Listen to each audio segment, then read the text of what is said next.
আমার ফ্রিজে অল্প চিকেন পড়েছিল, সেটাকে আমি একটুখানি সেদ্ধ করে নেব। দিয়ে দিচ্ছি প্রেসারে। এর সাথে দিয়ে দিচ্ছি আমি 4 কোয়া রসুন, দিচ্ছি নুন, আর অ্যাড করছি জল।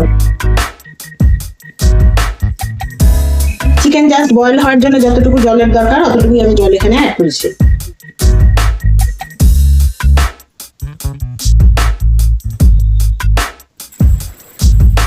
চিকেন সেদ্ধ হয়ে গেছে, এবার এগুলোকে আমি প্রেসার থেকে নামিয়ে নিচ্ছি। চিকেনের স্টক রেখে দিয়েছি, এটা কিন্তু আমি ফেলে দিইনি, এটা আমার পরে কাজে লাগবে। এবার একটা কাঁটা চামচের সাহায্যে বা হাত দিয়ে করলেও হয়, ঠান্ডা হয়ে গেছে, এরকম হাত দিয়ে হাড়ের থেকে মাংসগুলোকে ছাড়িয়ে নেব। এভাবে ছাড়িয়ে নিয়েছি, আগে দেখিয়েছি। এবার এতে আমি চপারের মধ্যে এগুলো দিয়ে দিচ্ছি। এটা আমার হ্যান্ড চপার। এর সাথে যে 4টে আমি রসুন সেদ্ধ করেছিলাম, খোসা শুদ্ধ করেছিলাম যাতে গলে না যায়, সেই জন্য খোসাটা ছাড়িয়ে রসুন 4 টুকরো আমি এর মধ্যেই দিয়ে দিয়েছি। হ্যান্ড চপারে করতে হলে কিন্তু মাংসের কোয়ান্টিটিটা অল্প দিতে হবে, অল্প দিয়ে আমি এবার এটাকে চপ করে নেব। চিকেনগুলো আমার চপ করে নেওয়া হয়ে গেছে। এবার এখানে নিয়ে নিয়েছি পেঁয়াজ আছে, কাঁচা লঙ্কা আছে, আদা, গাজর এবং বিন, এগুলোকেও আমি চপ করে নেব। চিকেন মিন্সড, অনিয়ন মিন্সড, আর আছে ভেজিটেবল মিন্সড।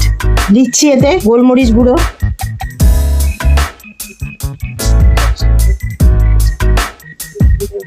দিচ্ছি সয়া সস, টমেটো সস। এটা আমি ভালো করে মিশিয়ে নেব। এই মুহূর্তে আমি এর মধ্যে নুন দেবো না, কিন্তু এখন যদি আমি এর মধ্যে নুন মেশাই পরে জল কেটে যাবে, সেজন্য নুনটা পরে দেবো। এবং নুনটা আমাকে বুঝে দিতে হবে, কারণ এর মধ্যে আমি সয়া সস মিশিয়েছি, তাতে নুন থাকে। নিয়ে নিচ্ছি আমি এখানে 1.5 কাপ মতন ময়দা, 2 চামচ কর্নফ্লাওয়ার, দিচ্ছি নুন, রিফাইন অয়েল।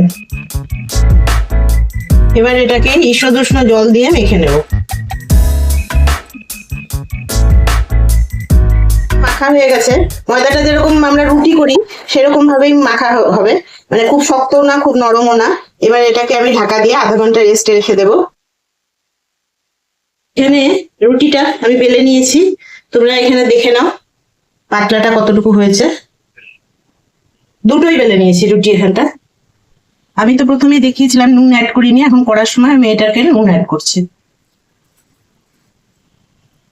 এবার এটার থেকে এরকম গোল বল মতন করে কিছুটা জায়গা গ্যাপ দিয়ে দিয়ে আমি বলগুলোকে রাখবো। এবার এর ওপর দিয়ে আমি আর একটা রুটি দিয়ে দেবো।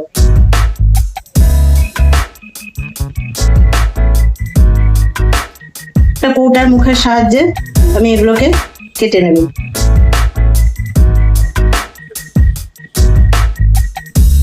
কৌটার মুখ দিয়ে আমি এটা শেপ মতন সব কেটে নিয়েছি। গ্যাস ধরিয়ে একটা ননস্টিক ফ্রাইং প্যান বসিয়ে নিলাম। এবার এতে দিয়ে দিচ্ছি বাটার। এবার এই বাটারটা বলে এসেছে, এতে দিয়ে দেবো আমি 1 চামচ ময়দা। ময়দাটা দিয়ে আমি ভালো করে ভেজে নেব।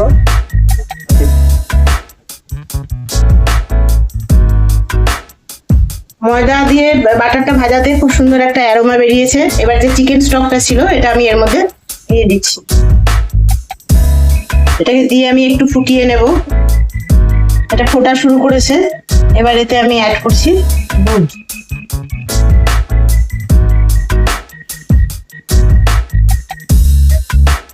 দুধটা হালকা গরম ছিল, ঈষদ উষ্ণ, সেই অবস্থায় দিয়ে দিলাম। এবার এতে দিয়ে দিচ্ছি যে আমি মোমোর মতন যে বানিয়ে রেখেছি, বা মোমোই বলতে পারেন এটাকে, অন্য শেপে অন্য রকম ভাবে, সেটা এর মধ্যে দিয়ে দিচ্ছি। আলাদা করে মোমোর শেপ বানানোর ঝুঁকি ছাড়াই এরকম ভাবেও বানিয়ে নিতে পারেন। প্রথমে খুবই আলগা হাতে দিতে হবে। এর মধ্যে দিয়ে দিচ্ছি চিলি ফ্লেক্স, দিচ্ছি অরিগানো, ম্যাগি ম্যাজিক মশলা। এবার এটাকে আমি ঢাকা দিয়ে দিচ্ছি। দিয়ে একটু মিডিয়াম টু লো ফ্লেমে রেখে দেবো এটা কিছু সময়ের জন্য। আমি 2 মিনিট মতন ঢাকা দিয়ে দিয়েছিলাম। এবার এতে অ্যাড করছি চিজ। আমি এখানে স্লাইস চিজ অ্যাড করছি, আপনাদের কাছে মোজারেলা চিজ থাকলে সেটা অ্যাড করতে পারেন। চিজ দেওয়ার পরে আমি আবার 1 মিনিটের জন্য ঢাকা দিয়ে দিচ্ছি। এটা আমি একটা বলে নিয়ে নিয়েছি সার্ভ করার জন্য। এইভাবে একবার বানিয়ে দেখুন, মোমো উইথ হোয়াইট সস, দারুণ লাগবে খেতে।